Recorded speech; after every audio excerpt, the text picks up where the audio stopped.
স্ত্রীকে কখনো মা বাপ সন্তান সন্ততির সামনে কোনো ভুল ত্রুটি হলে শাসন করবেন না। একা নিয়ে বুকে জড়িয়ে ধরে তার সমস্ত নেক কাজের স্বীকৃতি দিয়ে তারপরে বলবো যে এরকম একটা বিষয় আমি দুঃখ পাই নাই, তবে আমি চাই যে এটা তুমি কারেকশন করে নাও এবং আমি আল্লাহর দরবারে তোমার জন্য দোয়া করব। মাথায় হাত রেখে একটু দোয়া করে দেন। এর চাইতে বড় আর কোনো শাসন হয় না। কিন্তু আপনি যদি মাকে খুশি করতে গিয়ে মায়ের সামনে তাকে ধমক দেন, তার ব্যক্তিত্বের উপর আপনি তীর ছুঁড়েছেন, আঘাত দিয়েছেন, সে ফুঁসে উঠবে। সে বলবে সব উজাড় করে তোমার এই সংসারে দিলাম, আজকে তুমিই না আমাকে এইভাবে বেইজ্জত করলে। সে মানুষ তো, তার মানবিক রিয়াকশন হবে।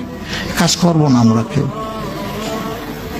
আমাদের জীবনের অংশ, আমাদের হাড়ের অংশ, আমাদের কলিজার অংশকে আমরা সেইভাবে সম্মান দিব ইনশাআল্লাহ।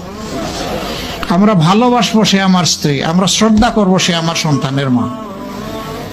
স্ত্রী হিসাবে ভালোবাসা পাবে, মায়ের জাতি হিসাবে সে সম্মান পাবে।